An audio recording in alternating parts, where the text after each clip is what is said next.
नमो अरिहंताणं नमो सिद्धाणं नमो आयरीयाणं नमो वज्झायाणं नमो लोये सौवसाहूणं सिद्धं शुद्धं परमीय जिणिन्दवर्णेमि चन्दमकलङ्कं गुणरयणभूषणुदयं जीवस्य परुवणं वोच्छम्। 1008 श्री मूलनायक आदिनाथ भगवान की जय। 1008 श्री गोमटेश्वर बाहुबली भगवान की जय। द्वासांग जिनवाणी माता की जय। आचार्य श्रेष्ठ आचार्य गुरुवर श्री 108 नेमिचंद्र सिद्धांत चक्रवर्ती महाराज की जय। आचार्य श्रेष्ठ आचार्य गुरुवर श्री 108 विद्यासागर जी महामुनि राज की जय। तीर्थ चक्रवर्ती जगत पूज्य निर्यापक श्रमण मुनि पुंगव श्री 108 सुधा सागर जी महाराज की जय। समस्त मुनि संघ की जय। गोमटसार जीवकांड जी ग्रंथराज की स्वाध्याय श्रृंखला में गुण स्थानों पर अपनी चर्चा चल रही है और गुण स्थानों के अंतर्गत प्रारंभ के 6 गुण स्थानों को हम लोग समझ चुके हैं। 6वें गुण स्थान पर हमारी विस्तार से चर्चा हुई, क्योंकि 6वें गुण स्थान का नाम प्रमत्त व्रत गुण स्थान होता है। प्रमत्त व्रत में मुख्यतः प्रमाद की होती है, क्योंकि 6वें गुण स्थान से ऊपर जितने भी जीव होते हैं वो सभी वृत्ति ही होते हैं। लेकिन 6वें गुण स्थान को कैसे पृथक करेंगे, तो यहाँ पर प्रमाद सहित अवस्था पाई जाती है।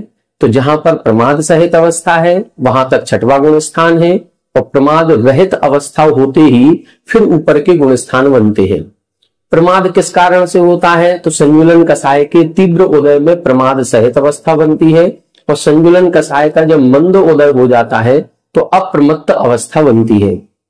प्रमाद के हम सभी ने 80 भेद समझे, और 80 भेदों को हमने संख्या, प्रस्तार, परिवर्तन, नष्ट और समुद्दिष्ट इत्यादि 5 प्रकार से जो यहाँ प्रमाद का समुत कीर्तन किया गया था उससे हमने समझने का प्रयास किया।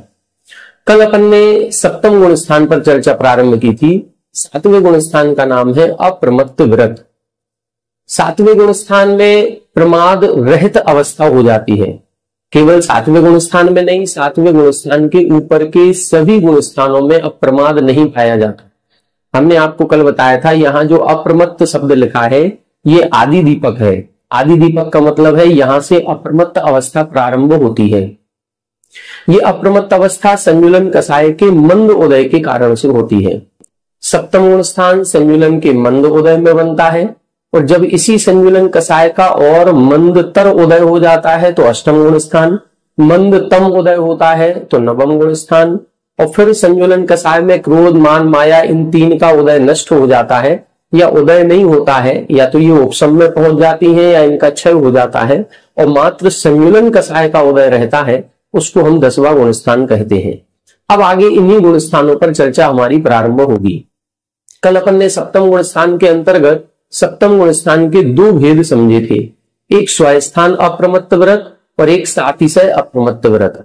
हमने आपको बताया था जब 7वें गुण स्थान वर्ती जो मुनिराज है यदि वो 6वें गुण स्थान की ओर अग्रसर हो रहे हैं तो वो 7वें के स्वस्थान वाले पार्ट में है, और यदि वो 8वें गुण स्थान की ओर अग्रसर हो रहे हैं तो नियम से वो सातिशय वाले पार्ट में पहुंच गए हैं, सातिशय अप्रमत्त व्रत वाले भाग में है।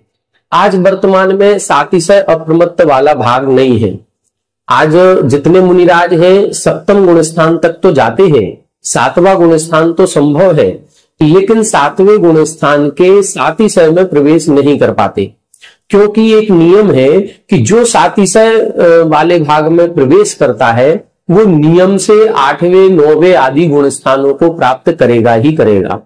और एक ये भी सिद्धांत है कि सप्तम के ऊपर जो 8वां 9वां आदि गुण स्थान होता है वहां उपसम श्रेणी और छपक श्रेणी होती है, और इन दोनों प्रकार की श्रेणियों को उत्तम सहनन वाला जीव ही प्राप्त करता है। आज वर्तमान में अंतिम 3 सहनन है, उत्तम सहनन किसी का भी नहीं। तो कोई भी मुनिराज है, चाहे भले वो कितनी कठिन से कठिन साधना क्यों ना कर रहे हो, घंटों की सामायिक क्यों ना कर रहे हो, एक आसन से 36-36 घंटे तप किया गया है, और भी कई साधु ऐसे हैं जिन्होंने उत्कृष्ट साधना की है, लेकिन हम ये नहीं कह सकते हैं कि उनका 7वें का 7 अप्रमत्त व्रत हो गया होगा। नहीं हो सकता, क्योंकि आगम का कथन ऐसा नहीं है। आगम का कथन स्पष्ट है कि वर्तमान में 3 सहनन है अंतिम वाले, और ऊपर जाने के लिए उत्तम 3 सहनन की आवश्यकता होती है। तो ये तो एक निश्चित हो गया कि वर्तमान में स्वस्थान तक ही अप्रमत्त अवस्था पाई जाती है। लेकिन क्या स्वस्थान अप्रमत्त व्रत में शुद्धोपयोग माने कि नहीं माने, यहां शुद्धोपयोग पाया जाता है कि नहीं पाया जाता है? तो हर एक आचार्य महाराज ने 7वें गुण स्थान के स्वस्थान में शुद्धोपयोग को स्वीकार किया है। अब सारे मुनिराज शुद्धोपयोग की दशा को प्राप्त करते होंगे ये हम नहीं कह सकते, ये उनके विशुद्धि भाव पर, ये उनके ध्यान की एकाग्रता पर निर्भर करेगा। लेकिन ये पक्का है कि आज वर्तमान में 7वां गुण स्थान है, शुद्धोपयोग भी वर्तमान में होता है। अब अपन करेंगे अप्रमत्त व्रत में 7 वाले पार्ट की बात। कल अपन ने 2 गाथाएं देखी थी, उसमें दूसरी गाथा जो बताई गई थी उसमें स्वस्थान की परिभाषा इन्होंने बताई थी, और स्वस्थान की परिभाषा बताते हुए इन्होंने स्पष्ट लिखा था कि जहां पर व्रत शील आदि गुणों से जो सहित है, भेद विज्ञानी है, ध्यान में निरंतर लीन रहते हैं, प्रमाद से रहित है।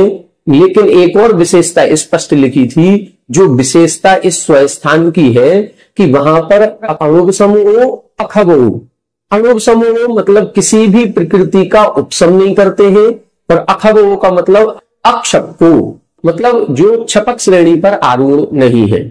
ना तो वो मोहिनी कर्म की शेष 21 प्रकृतियों का उपसम कर रहे हैं, न छपक कर रहे हैं, क्षय कर रहे हैं।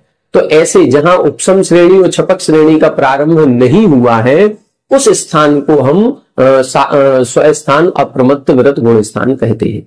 7 किसे कहेंगे, इसके लिए अपन अगली गाथा देखेंगे।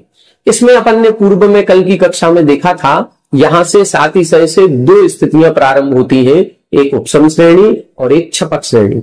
उपसम श्रेणी को चढ़ने वाला जीव द्वितीय उपसम सम्यक दृष्टि भी हो सकता है और छायक सम्यक दृष्टि भी हो सकता है, लेकिन छपक श्रेणी को चढ़ने वाला जीव छायक सम्यक दृष्टि ही होता है। जो उपसम श्रेणी आरोहण करता है वो चारित्र मूल की 21 प्रकृतियों का उपसम करते हुए आगे बढ़ता है और 10वें गुण स्थान के बाद 11वें गुण स्थान में पहुंचता है। जबकि छपक श्रेणी चढ़ने वाला जो जीव है ये 21 चारित्र मोह की प्रकृतियों का क्षय करता हुआ आगे बढ़ता है और 10वें के बाद सीधा 12वें में जाता है। उपसम श्रेणी वाला जीव जब 11वें गुण स्थान में पहुंचता है तो नियम से 11वें गुण स्थान से नीचे आता ही आता है। क्यों? क्योंकि यह जीव कर्मों का उपसम करते हुए आगे बढ़ा था। तो जब उपसम करते हुए आगे बढ़ेगा तो वो प्रकृति को दबाया था, अब वह प्रकृति नियम से उदय में आएगी ही आएगी। कितने समय बाद? अंतर मुहूर्त के बाद। तो जैसे ही वह प्रकृति उदय में आएगी वह पुनः नीचे की ओर आ जाएगा। 11वें गुण स्थान से जो नीचे की ओर आते हैं उसके हमने 2 कारण बताए थे, एक काल क्षय और एक भव क्षय। काल क्षय किसे कहते हैं? जब गुण स्थान का जो काल है वो समाप्त हो जाए, और भव क्षय का मतलब है गुण स्थान का काल तो ज्यादा था लेकिन आयु ही समाप्त हो गई। तो ये दोनों कारण नीचे आने के हैं।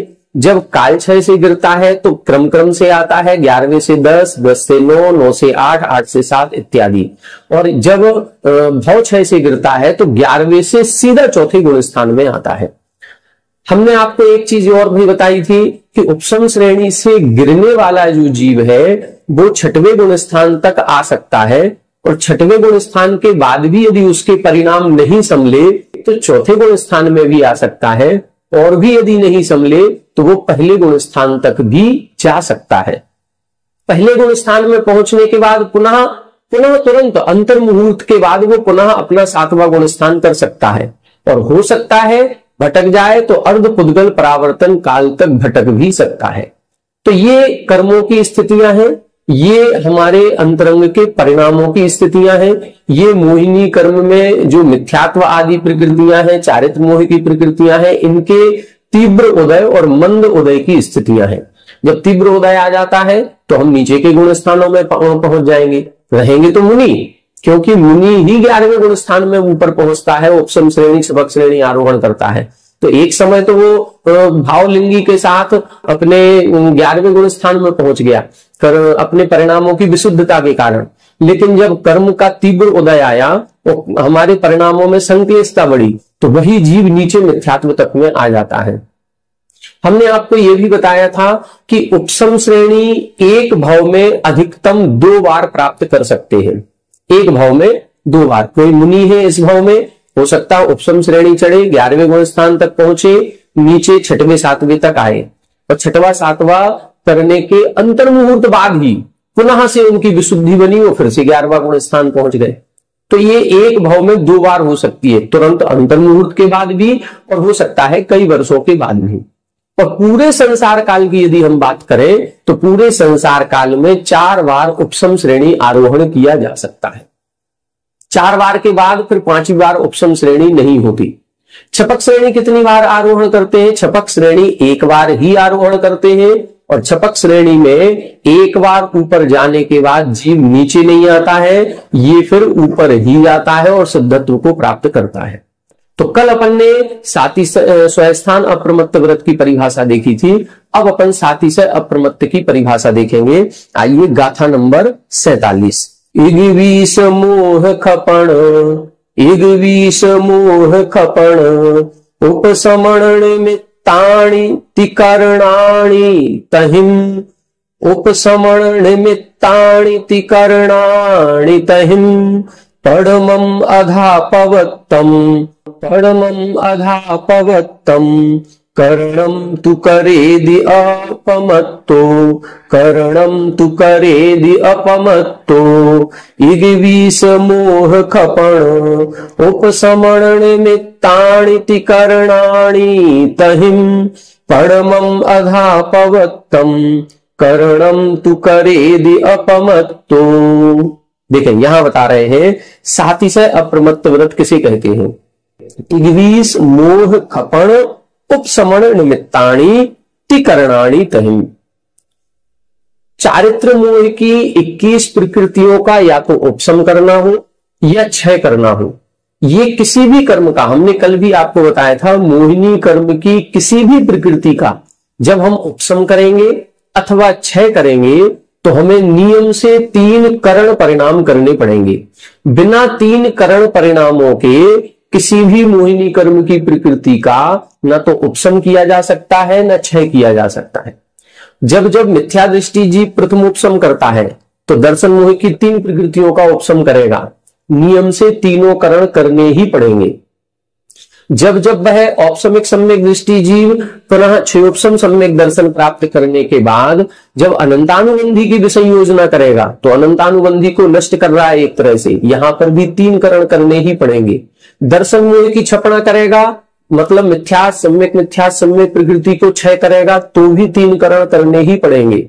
द्वितीयोपशम सम्यक दर्शन करेगा तो भी 3 करण करने ही पड़ेंगे। फिर चारित्र मोह की उपशम करने के लिए उपशम श्रेणी चढ़ेगा तो भी 3 करण करने पड़ेंगे, और फिर चारित्र मोहिनी का क्षय करने के लिए छपक श्रेणी आरोहण करेगा तो भी 3 करण करने पड़ेंगे। बिना 3 करण परिणामों के ये संभव नहीं है। तो क्या ये जितने अपन ने अभी अवस्थाएं देखी हैं, प्रथमोपशम सम्यक्त्व की, अनंतानुबंधी की विसंयोजना की, 3 दर्शन मोह के क्षय की, चारित्र मोह के उपशम की, चारित्र मोह के क्षय की, इन सभी अवस्थाओं में जो 3 करण होते हैं क्या इनमें परिणाम एक से होते हैं? नहीं। जब अवस्थाएं अलग अलग हैं तो उनके परिणाम भी अलग अलग हैं। प्रथमोपशम करने के जो परिणाम है वही परिणाम उसको करने पड़ेंगे। 3 करण करेंगे तो 3 करण में जो अपूर्व करण, अनिवृत्ति करण आदि के जो परिणाम है वो परिणाम फिक्स है, वही परिणाम करने पड़ेंगे जिन परिणामों से अनंतानुबंधी की विसंयोजना होती है।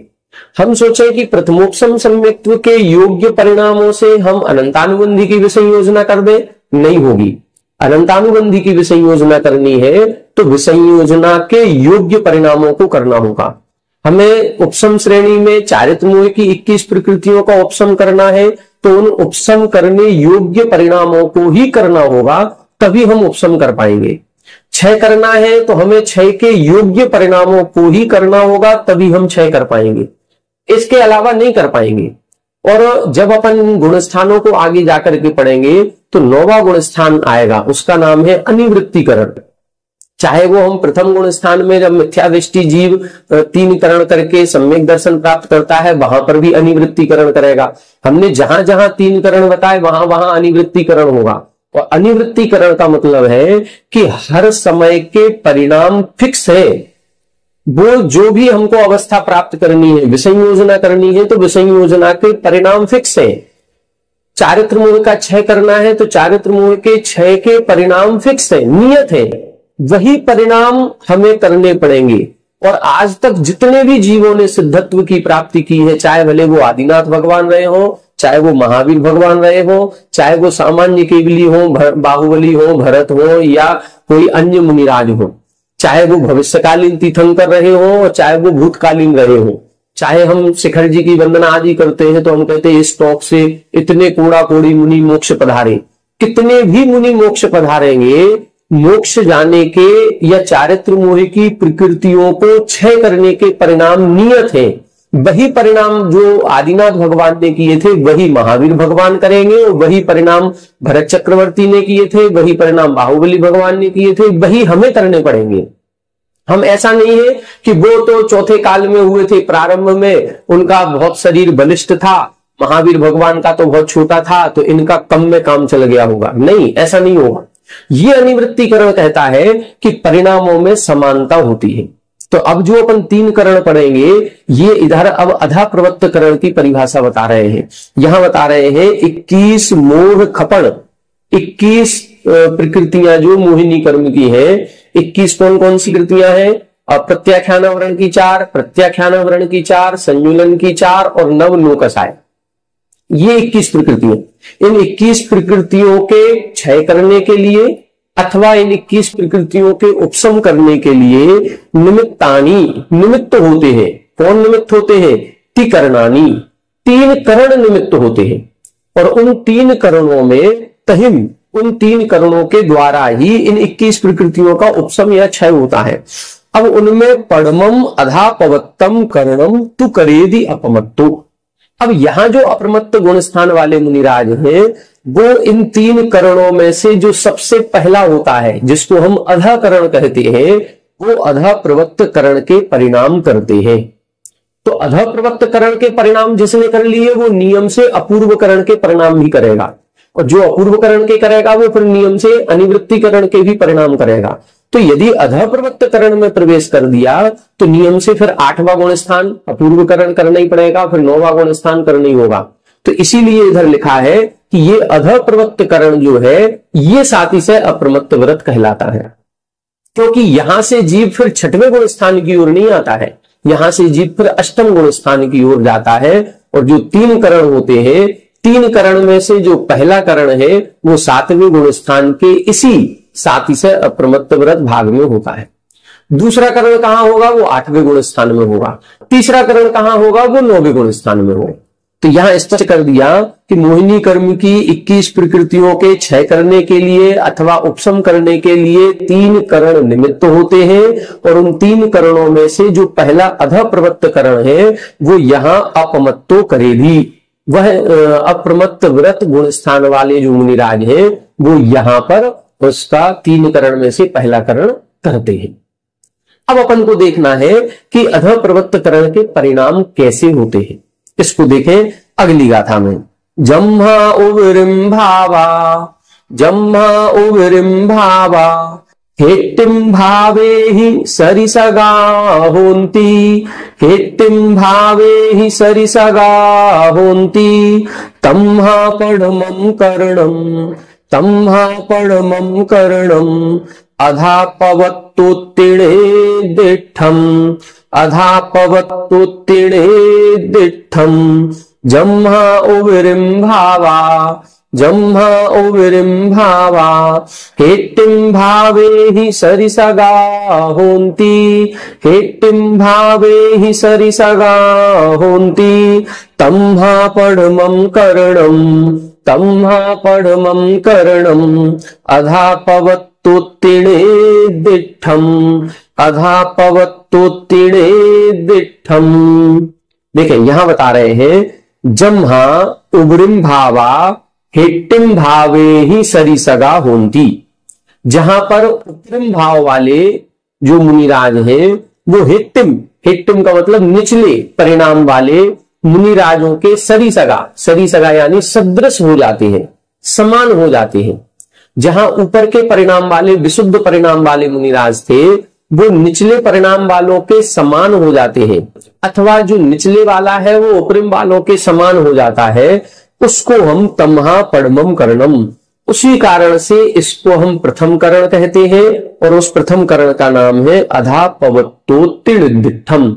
इसी को हम अधा प्रवत्त करण कहते हैं, निर्दिठम यानी कहते हैं। तो यहां क्या बता रहे हैं, पहले इसको थोड़ा सा अपन उदाहरण से समझ लेते हैं, तीनों करण समझ में आएंगे। माना कि हम सभी को 20 लोग हैं और 20 लोगों को मिल करके एक प्लान बनाया कि हमको शिखर जी की वंदना करने जाना है, और शिखर जी के लिए जो ट्रेन मिलेगी वो स्टेशन से मिलेगी, और वो स्टेशन मान लो हम जिस गांव में रहते हैं वहां स्टेशन है नहीं, हम कहीं गांव में रहते हैं, वहां से हमको 50 किलोमीटर आगे जाकर के एक शहर आएगा और उस शहर से हमें स्टेशन से ट्रेन मिलेगी। अब हम लोग 20-25 लोग हैं, तो 20-25 लोग क्या किए, हमने 3 गाड़ियां की और 3 गाड़ी में 7-7, 8-8 लोग बैठ करके वहां से निकले।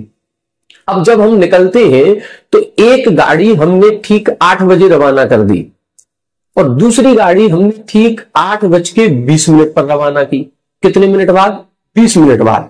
अब जब ये 2 गाड़ियां रवाना हुई तो हमें 50 किलोमीटर जो अगला शहर तक जाना था, उस 50 किलोमीटर के दायरे में जो 20 मिनट पहले निकली थी और जो 20 मिनट बाद निकली, उस बाद वाले ने इतनी स्पीड आगे बढ़ाई या पहले वाले की स्पीड इतनी कम थी कि जो पीछे निकला था उसने उसकी बराबरी कर ली, वो उसके बराबर पर पहुंच गया, और हो सकता है बराबरी क्या कर ली, उससे ओवरटेक करके आगे भी निकल गया। बस ये जो भाव होता है इसी को हम बोलते हैं अधा प्रवत्त करण। ये अधा प्रवत्त करण में यही है, मान लो 2 मुनिराज एक साथ बैठे थे सामायिक करने के लिए ठीक 7 बजे, और फिर 7:15 बजे 2 मुनिराज फिर से सामायिक करने बैठे। जो 7:15 बजे बैठे थे, जब 7:25 हुआ तो पहले वाले जो 2 मुनिराज थे उनको 25 मिनट हो गए कि नहीं हो गए? 25 मिनट हो गए, और दूसरे वाले जो 2 मुनिराज बैठे थे उनको मात्र 10 मिनट हुए।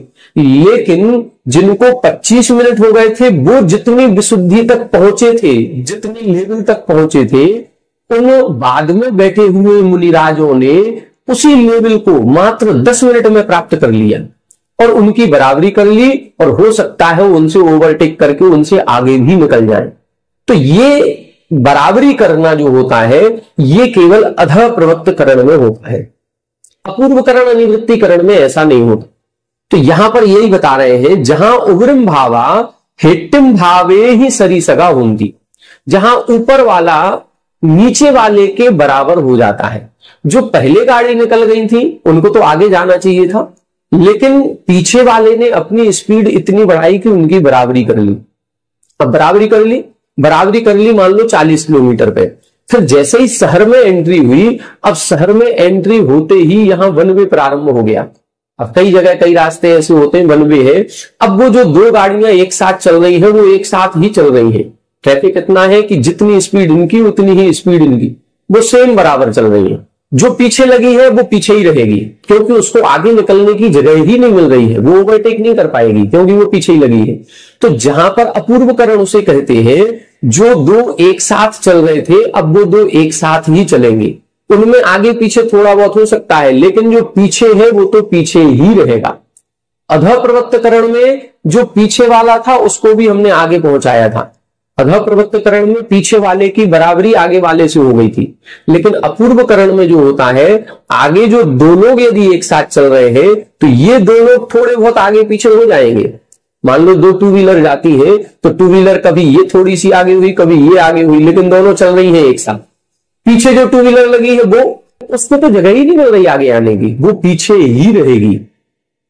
इसके बाद अब हम स्टेशन पहुंच गए, सारे लोग स्टेशन पहुंच गए। अब स्टेशन के बाद वहां ट्रेन खड़ी हुई थी। अब हम लोग जो 25-50 लोग थे, किसी का बोगी नंबर S2 था, किसी का B3 था, किसी का A1 था, सब अपनी अपनी जाकर के सीटों पर बैठ गए। ट्रेन रवाना हुई। ट्रेन रवाना होते ही होने के बाद 10 घंटे 20 घंटे बाद सफर करके हम लोग शिखरजी पहुंचे। अब देखें, जो ट्रेन में बैठ गए हैं, अब ट्रेन में बैठने के बाद सभी लोग बिल्कुल एक सी स्पीड में चलेंगे, चाहे वो S1 में बैठा हो, चाहे वो B1 में बैठा हो, चाहे वो A1 में बैठा हो, भले चाहे वो AC में है, फर्स्ट AC में, कोई सेकंड AC में, कोई थर्ड AC में, कोई स्लीपर में, कोई जनरल में, कहीं बैठा हो, इससे कोई मतलब नहीं। लेकिन गाड़ी की स्पीड जो रहेगी, जो इंजन की स्पीड होती है, वही स्पीड गार्ड के पीछे वाले डिब्बे की भी होती है। अब स्पीड सेम बराबर चल रही है। हम लोग 8 बजे यदि ललितपुर से निकले थे और हमको 11 बजे अगले दिन यदि शिखरजी पहुंचना है, तो सारे के सारे लोग 11 बजे ही पहुंचेंगे। अब यहां कोई अंतर नहीं आएगा, यहां आगे पीछे कोई नहीं होता है, बस इसका नाम है अनिवृत्तीकरण। यहां पर वही रास्ता, जिस रास्ते से पहला AC कोच निकला है, उसी रास्ते से, उसी ट्रैक से स्लीपर का कोच भी निकलेगा और उसी से रास्ते से जनरल की बोगी भी निकलेगी। जितनी स्पीड आगे वाले की होगी उतनी स्पीड ही पीछे वाले की होगी, इसमें कोई अंतर नहीं आएगा। बस इसका नाम है अनिवृत्तीकरण।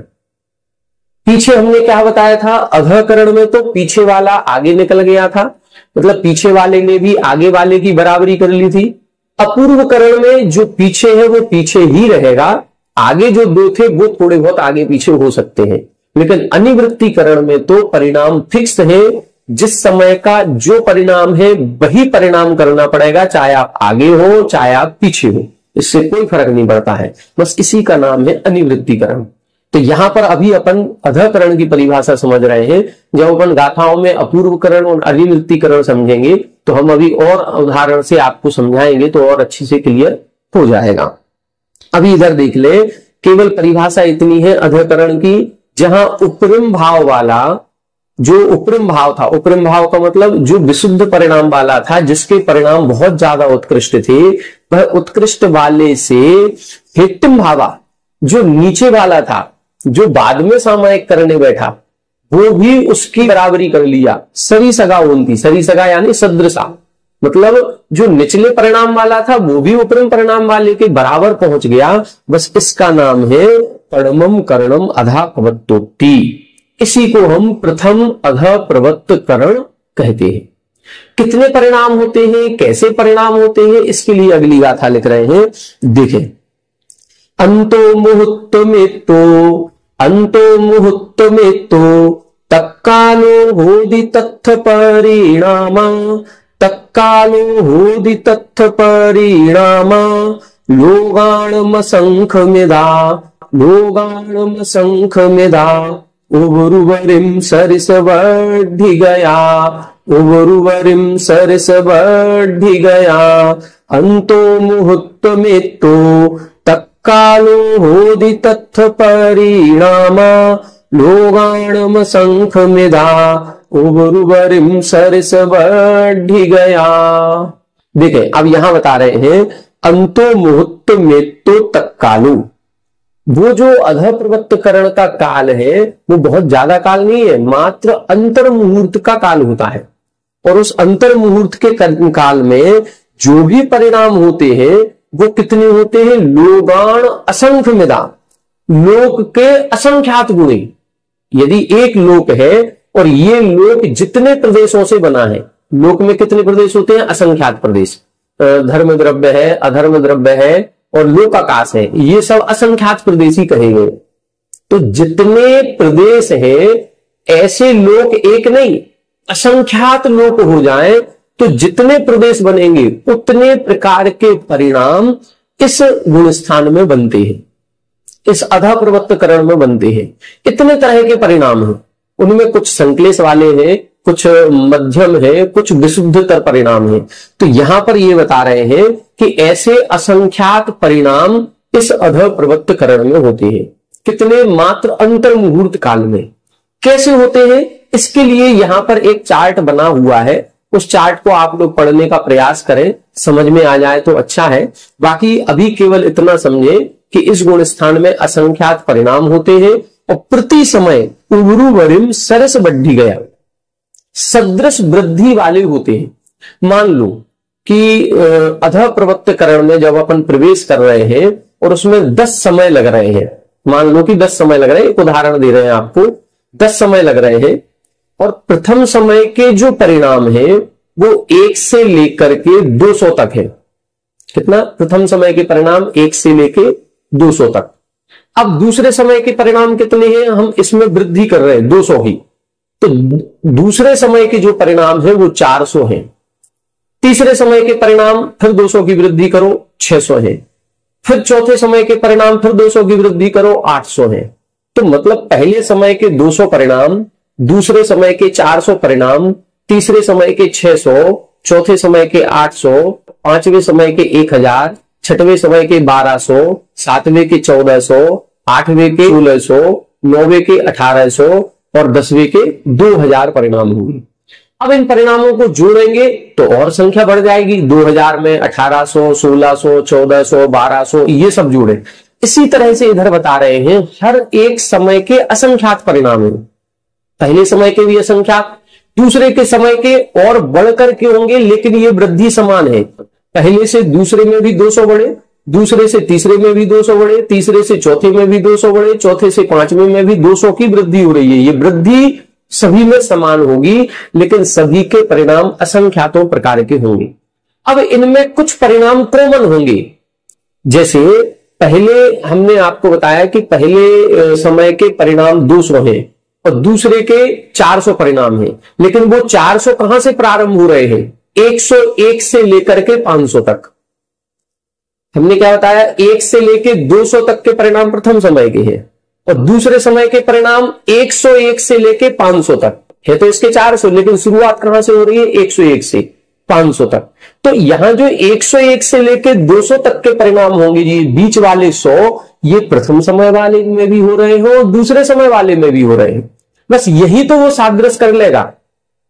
अब कोई जीव जब सामायिक करने बैठा तो उसने 80 नंबर का परिणाम किया प्रथम समय में, दूसरे समय में 160 नंबर वाला परिणाम किया, अब दूसरे समय में 160 वाला किया, जबकि पहले दूसरा जो पीछे से चला था उसने पहले ही समय में 170 नंबर का परिणाम कर लिया। देखो पहले समय में 200 तक परिणाम थे, उसको 2 समय लगे, 2 समय में वो 160 पहुंच पाया, और जो बाद में बैठा था उसने पहले समय में ही सीधा 170वें नंबर पर पहुंच गया।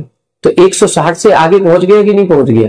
बस इसी को बोलते हैं हम सदृश परिणाम। ये अधः प्रवृत्त करण में चलता रहता है। ये हमने एक सामान्य से उदाहरण दिया है। इनको संख्याओं को जब आप चार्ट में देखेंगे ग्रंथ में तो और अच्छे से स्पष्ट हो जाएगा। अभी केवल इतना समझना है कि कई बार ऐसा होता है, जैसे आपने सुना होगा कि भरत चक्रवर्ती को जब उन्होंने दीक्षा ली, वो दीक्षा लेते ही ध्यान में बैठे और अंतर मुहूर्त में केवल ज्ञान हो गया। बाहुबली भगवान 1 वर्ष तक तपस्या करते रहे और आदिनाथ भगवान 1000 वर्ष तक तपस्या करते रहे। तो क्या हुआ? ये यदि किसी को अंतर मुहूर्त में, किसी को 1 वर्ष लग रहा है, किसी को 1000 वर्ष लग रहे हैं, तो यहां पर ये बता रहे हैं कि जो भरत चक्रवर्ती ने अंतर मुहूर्त में ध्यान लगाया और विशुद्धि बनाई, उनकी बहुत जल्दी विशुद्धि बन गई, उनकी विशुद्धि बहुत जल्दी बनी, वो अपने आत्म ध्यान में बहुत जल्दी लीन हो गए। उनके वो अधः प्रवृत्त करण के परिणाम जो थे, जितने वो बाहुबली भगवान नहीं बना पाए उतना उन्होंने बहुत जल्दी बना लिया।